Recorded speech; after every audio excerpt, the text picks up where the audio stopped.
આદિવાસી ખેડૂતોને લઈને છેલ્લા ઘણા સમયથી જે સવાલ ઊભા થઈ રહ્યા છે, એવામાં હવે સાગબારાના ખેડૂતો પણ મેદાને આવ્યા છે। ઉમરગામ અને સાગબારાના ખેડૂતો વચ્ચે જે આખો વિવાદ ચાલી રહ્યો છે, એમાં ગઈકાલે આપણે જોયું હતું કે હવે ઉમરપાડાના ખેડૂતો છે એ લોકો દ્વારા પણ સાગબારાના ખેડૂતો પર ઘણા બધા આક્ષેપો કરવામાં આવ્યા હતા। ગઈકાલે આવેદનપત્ર પણ આપવામાં આવ્યું હતું, પરંતુ હવે એ બાદ સાગબારાના ખેડૂતો છે એ લોકોના પણ એક બાદ એક નિવેદનો સામે આવી રહ્યા છે અને હવે આ સમગ્ર મામલે સાગબારાના ખેડૂતો શું કહી રહ્યા છે અને અચાનક કેમ આ મતભેદની શરૂઆત થઈ છે એને લઈને પણ ખેડૂતોએ શું કહ્યું છે તેની વાત કરીશું આજના આ વિડીયોમાં। નમસ્કાર, હું હંસિની અને તમે જોઈ રહ્યા છો નિર્ભય ન્યૂઝ। સાગબારા અને ઉમરપાડાનો વિવાદ હવે ફક્ત ખેડૂતો પૂરતો નથી રહ્યો।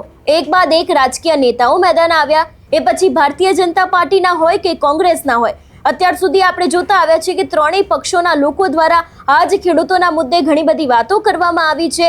એવામાં ઉમરપાડામાં ગઈકાલે ખેડૂતો પોતે મેદાન આવ્યા હતા, પણ હવે આ સમગ્ર મામલે સાગબારાના ખેડૂતોના પણ નિવેદનો સામે આવી રહ્યા છે।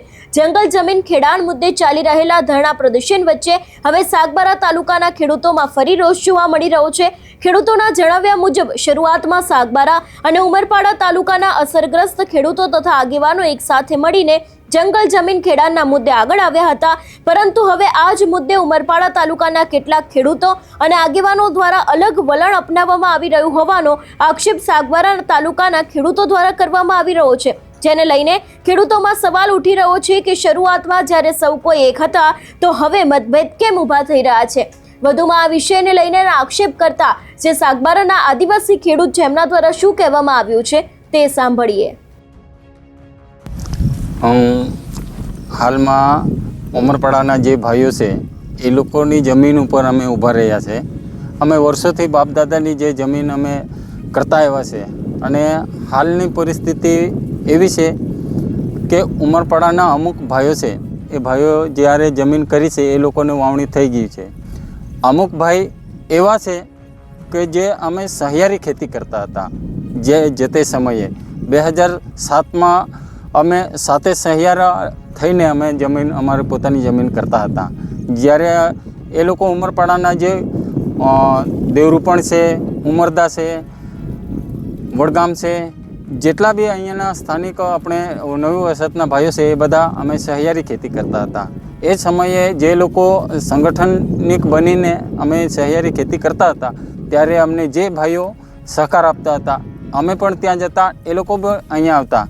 હાલની પરિસ્થિતિમાં એવું જ છે, પણ જે લોકો અમારા વિરોધ કરે છે એ લોકોનો આટલો ઊંચો પાક થઈ ગયો છે જે ઉમરપાડાના છે, અને બીજા જે અમુક ભાઈઓ છે તે સાગબારાના છે અને સહિયારા છે, એ લોકોને ના કરવા દે તો અમે પણ ના કરીશું। એવી રીતે જો વિચાર કરીને અમારા સહયોગી બનેલા છે ઉમરપાડાના જે ખેડૂત ભાઈઓ, ત્યાં હાલને તબક્કે અહીંયા જમીન એ લોકો અમારા સાગબારાના ભાઈઓ નથી ખેડતા તો અમે બી નથી ખેડવાના, એવી રીતે વિચાર મૂકીને એ પોતાના જમીનને પણ હાલની પરિસ્થિતિમાં પડતી મૂકી છે એ લોકોએ। એટલે એવું નથી કે જે ઉમરપાડાના જે ભાઈઓ ખેતી કરે છે એ અમુક વિરોધી છે, બધા જ નથી વિરોધી। જે પાયાવિહોણની વાત છે એ ઉમરપાડાના જે ફોરેસ્ટ વિભાગના જે અધિકારીઓની વાતો પર ચાલે છે, એ વાતોને જે વખોડી નાખે એવી વસ્તુ છે। પણ અમે સહિયારી ખેતી કરતા હતા, પણ એમાં જંગલ ખાતા એવો રોલ ભજવે છે કે જે અંગ્રેજો જેવી રીતે કૃત્ય કરતા હતા એવી રીતે વર્તન કરે છે। અમારા આદિવાસી ભાઈઓ સાથે અમારો કોઈ વાદ વિવાદ નથી અને કરવાના બી નથી, પણ જે અંગ્રેજોને જે જુલ્મ કરતા હતા એવી રીતે જો વિચાર મૂકીને એ લોકોને હવે પૈસા આપીને રેલી કરાવે છે અને એ લોકોને ધમકી આપે છે કે તમે કદાચ રેલીમાં નહીં આવો તો અમે તમને ખેતી કરવા નહીં દઈશું। તો એ ધમકીના કારણે એ લોકો જે ખેડૂતો ગયા છે એ તો ગયા છે, વાંધો નહીં, પણ અમને નથી કરવા દીધા તો અમારે ગામડે વિરોધ કરાવવાની ભાષા જે વર્તન કરે છે એ ફોરેસ્ટ વિભાગના કર્મચારીઓને અમે કહેવા માંગીએ છીએ, આવો વિવાદ ના કરો। તમે તો તમારી ખેતી કરવાના જ નથી, કેમ કે તમારી નથી ખેતી, અહીંયા અમારા આદિવાસી ભાઈઓની ખેતી છે, એટલે અમે આદિવાસી ભાઈઓને વિરોધ નથી જતા, પણ કર્મચારીઓને હું આવી રીતે મેસેજ કરવા માગું છું કે અમે અહીંયા આદિવાસીઓ તરીકે જ ખેતી કરીએ છીએ, એટલે એ લોકો બી ખેતી કરશે તો અમે બી કરીશું, પણ તમે જ્યારે એવો વિચાર મૂકો છે, તમે તો તમારી નોકરી ધંધો કરીને જતા રહેશો, પણ અમારા આદિવાસી ભાઈઓ તો અહીંયા જ રહેવાના છે, એના પેઢી સુધી અહીંયા જ રહેવાના છે. એટલે અમે સહિયારી ખેતી કરેલી, જે રીતે બધા જ વિરોધી નથી, જે ભાઈઓ અમારા સહકારમાં છે એ તો છે જ.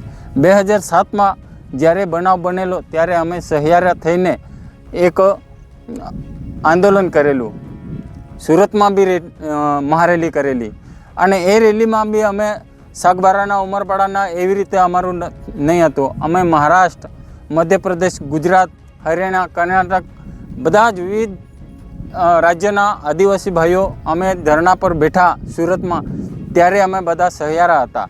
પણ આ 2 વર્ષથી આ વસ્તુને જે લોકો વિરોધ કરે છે 2 વર્ષથી, અગર તમે સાચા છો અને સાચી ભાષા બોલો છો તો જે સત્ય છે એ બોલો, અને સત્ય નથી તો પછી તમે મીડિયાના મારફતે ખોટા થવાની કોશિશ ના કરો, એવી અમારી નમ્રભરી અરજ છે.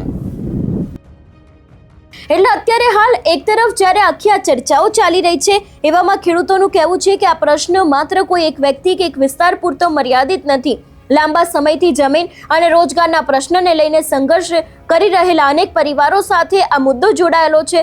સાગબારા તાલુકાના ખેડૂતોની માંગ છે કે પરસ્પર મતભેદોને બદલે તમામ અસરગ્રસ્ત ખેડૂતો તથા આગેવાનો એક મંચ ઉપર આવે અને સરકાર તથા તંત્ર સમક્ષ એકજૂથ બનીને પોતાની રજૂઆત કરે.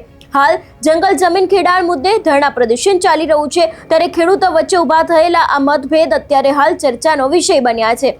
હવે સવાલ એ છે કે સાગબારા અને ઉમરપાડા તાલુકાના ખેડૂતો વચ્ચે ફરી એકતા સ્થાપિત થશે કે મતભેદો વધુ ઊંડા બનશે, અને સરકાર તથા તંત્ર આ સમગ્ર મામલે શું ઉકેલ લાવે છે તેના ઉપર પણ સૌ કોઈની નજર છે.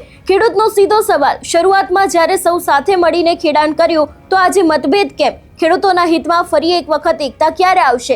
એવા સવાલ પણ અત્યારે હાલ ખેડૂતો દ્વારા કરવામાં આવી રહ્યા છે. એટલે જે રીતે અત્યારે હાલ સાગબારાના આદિવાસી ખેડૂતો અને જે રીતે ઉમરપાડાના આદિવાસી ખેડૂતો છે, એ લોકો એકબીજાની સામે પડ્યા છે, આક્ષેપો કરવામાં આવી રહ્યા છે, ત્યારે હવે આ સમગ્ર મામલે શું નિરાકરણ આવે છે તે પણ આગામી સમયમાં જોવાનું રહેશે. આ વિષયને લઈને તમારું શું માનવું છે અમને કમેન્ટ કરીને ચોક્કસથી જણાવજો. તેની સાથે અમારી ચેનલ નિર્ભય ન્યૂઝને લાઇક, શેર અને સબસ્ક્રાઇબ કરવાનું ભૂલશો નહીં. નમસ્કાર.